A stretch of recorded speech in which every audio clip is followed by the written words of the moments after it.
To remove the gray dot, also known as the Assistive Touch feature, on your iPhone, start by opening the Settings app.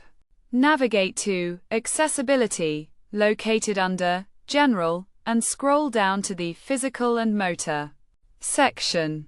Tap on Touch, then select Assistive Touch, which will appear near the top. Disable it by toggling the switch off. This will remove the gray dot from your screen.